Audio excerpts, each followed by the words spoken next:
All right, happy Friday. And this is what I'm talking about. Friday recaps is something that I've been really wanting to do for some time. And honestly, just by the end of the day, sometimes I'm a little tired. But now that I actually have a few people who have given me a shot and subscribed to my channel, I feel like I need to hold up to the idea of doing weekly recaps. So this week on the 150K account that I'm trading, which is now only 3 days old. Ironically enough, my other account, my other 50K account, trying to change up some charts, trying to get ready for an entry somewhere in there. I accidentally hit a buy on Tradeovate. And before I realized it, I was down half on my account while I was sitting over there fooling around on Bookmap. So I tried for a big recovery. Said, hey, why not? I'll give it a shot, see what happens. And that account was lost very quickly. So I got over to another account, and in 3 days, again on 50K, only using 3 micros, already up $1,000. And today was $420, a little extra. So as you can see here, just a lot of little scalps. The theme of today is just cut your losses quickly. That's it. Cut your losses, cut your losses, cut your losses. Don't sit and hold on to them. Especially if you're in the scenario where when you're red, you are hopeful, and when you're green, you're fearful, then definitely just start getting used to cutting your losses much more quickly, and don't be afraid of being wrong. I was actually wrong just about 30% of the time today, and yet I still came out at $400 over multiple trades. Again, just trading 3 micros at a time. Sometimes they got stacked, but that was because I could see something happening. The setup was there, A plus to me, so I took it. As you can see here on the chart, we started off in the morning. We took off really right away on the NQ. This is the 15-minute right now we're looking at, right above the overnight high. And honestly, there was almost no pullbacks. So it was a little tough to really get going in the morning. We'll jump over to here to Tradeovate. You can see it a little bit closer. Let's see here. Here we are. You can see that big run.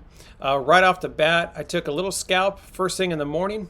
Kind of going to the open. I basically felt like if we could get above this high, we were definitely going to target this line here right around 385. I got out a little bit before that on hesitation just because we're in the open.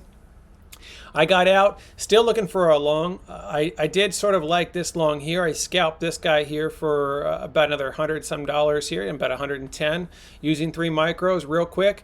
And I was really looking for a positive pullback. If you go to the 5-minute here, this is why I took that second trade. We started climbing back over this wick, and I was like, hey, I know that we're going to clear this wick out. I don't know if we're going to go higher, but that's why I'm going to take that trade.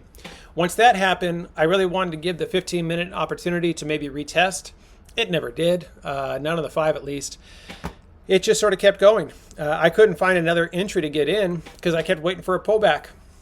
We finally got a pullback here, and then I thought this is going to be great. It was a pretty large engulfing candle that took out a bunch of green, but it felt so bullish. I liked this green wick here, this green doji. So once we cleared the top of that wick, I went in again, but it was volatile and moving fast. So I was trying to keep my stops really tight, which I'm glad I did. On this one, I only made $22 because as soon as I moved my stop to just above break even, it took it out, came down, and went down even further.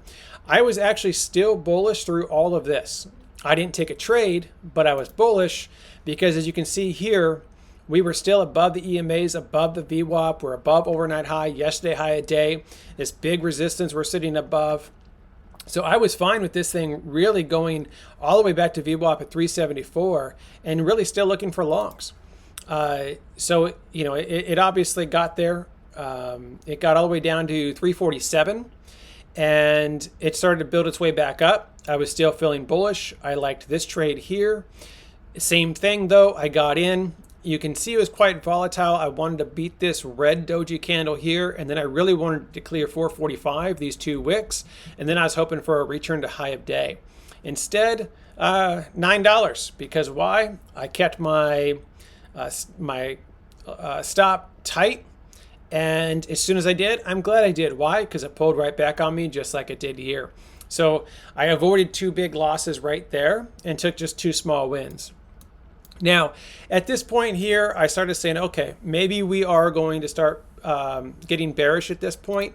We're approaching the first deep low of the day to yesterday's point of control, where we've broken down below EMA's VWAP. We broke through this support here in the overnight. So now at this point I said, okay, well, let's see if we can get, maybe a pullback.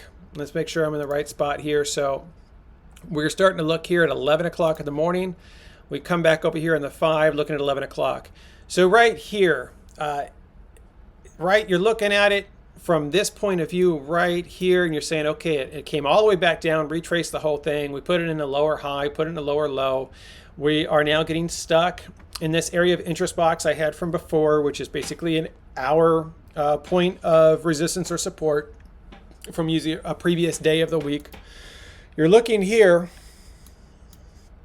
and I thought, okay, maybe it's going to go short, but at the same time, it recovered very quickly. And I thought, hey, great. So here I go in at 72 on a buy, thinking this thing's going to rip up, and it did not. It actually went right back down. So here at 11 o'clock, it was this kind of doji candle here. I mean, it's not really a doji, but this sort of very weak movement candle, wicks on both sides, small body. I thought, hey, I'll go long, maybe take out these wicks, see if we can try to find the top of this high that really had no wick here. And it backtracked on me. So at that point, I'm starting to think, all right, I had an analysis of going low. We broke through all the pieces. I thought maybe I'm wrong. I'll keep with the original analysis, go long. I said, okay, nope, that didn't work. So what do? Well, I'm out here and I'm thinking, okay, if we clear the bottom of this green candle to the downside, will we have a good chance of meeting lower lows, or at least equal lows? So what do? I start thinking, hey, let's do it. Let me take 334.75 and I get wicked in. And guess what? I get taken out 35 seconds later. 2 setup contracts at 3, so a total of 6 micros, $400 in 35 seconds. You can see that here. If I go to today's right here, in 35 seconds, I lost those shorts at 334, 334.25, down $200 a piece. That was not fun. But did I panic? Did I say, oh my God, I've just recently lost $600 in a few minutes? Old me would have panicked and just started DCAing, over leveraging, going crazy, start doing full size contracts. I would say, oh my God, I have to get my money back. Instead, I just said, you know what? Let's take a step back. Let's really look at this. Let's see what it wants to do.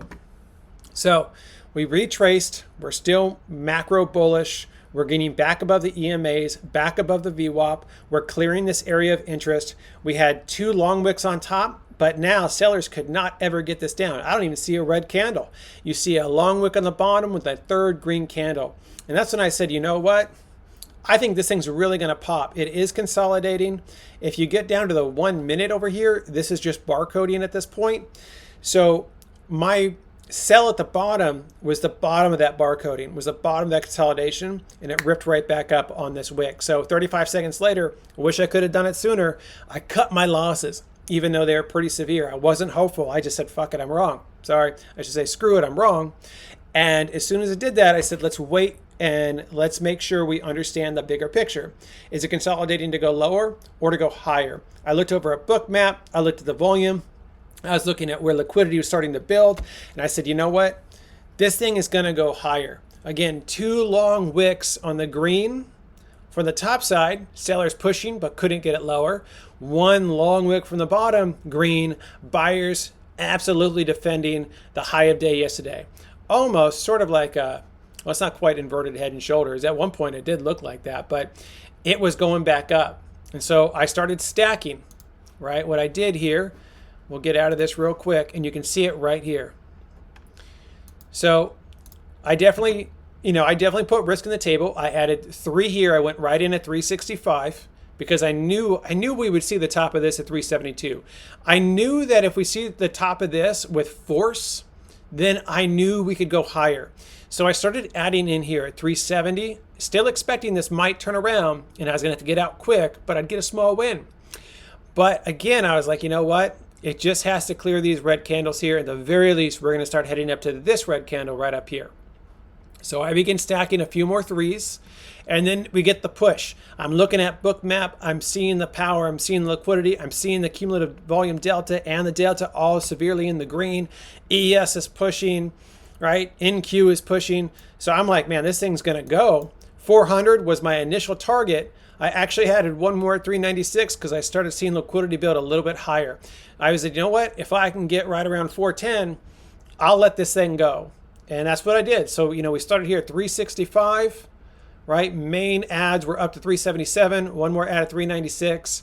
Got out at 408. Looks like 409.50. If only I held from maybe 30 more seconds. God knows, I could have gone even higher. Where did it go? I did wonder if we could get to the top of this wick. 440 was my original thought. And man, if I had the willingness to hold on to those contracts at 440, my goodness, another 30 points, could have had maybe a $2,000 day. But I'm never going to complain. I was able to get $400 at the end of the day, even with $600 in losses. And that was my last trade, I believe, for the day. We'll go back one more time so you can see basically the end run there. So you can see where it started, that initial at 231, started stacking for 211, 193, 181, and that last one for $70. And 875 was the actual exit on that one. And that covered me. Now, I will say old me, but I think I probably would have panicked and not have been able to do that. Or I may have tried to just, I don't know, size up to like 5, minis and see what I could do. But I'm glad I played that smart. It doesn't seem like I was in one way. You could say, well, you're over leveraged. I mean, you were up at 15 contracts, 15 micros at one point. It's 1.5 contracts on a full size scale. But you could see it. And when you can see the setup, which takes a little while to find, you got to really just be in front of the charts for a while. You'll start to see the action in your sales, in your DOM, in Bookmap, or whatever you use. You'll eventually start to see, I can tell that this has a really good chance, not a guarantee, but a great chance of popping. And I just trailed my stops. Every time I added, I just kept making sure my stops were right behind it. And once it started pushing, I left my stop sit still for a second at break even and let it run. I probably realistically should have just sold everything but maybe 3, but being that I was down, or I was up and then I was down and then I was back up, I was like, hey, I can't complain on a Friday being up $400, 3 days, $1,000 in a 50K account. That's a solid thing. Again, theme of the day, cut your losses. Be willing to be wrong. When you are wrong, don't worry about it. Just get out, wait for a new setup, even if it takes a couple times. So remember, I went long, got knocked out. I went short, got knocked out, and went long for the win. And had I kept them all at just 3 and didn't even add anything more but 3, I still would have come out on top. With experience, I was able to start stacking those 3s in that last trade, being that I could see that pop was about to happen. Again, a better version of me would have held longer, maybe to the 20s. Maybe I would have slowly exited out versus all at one time. But hey, we learn and develop every single day. So I hope you ended the week green as well. If you have questions, comments, please let me know. I'm still building the channel and I'll be happy to answer anything that you may be curious about, whether it's a critique of my trading or a compliment or a question. I'm there for you. Let me know. Have a great weekend and I will see you soon.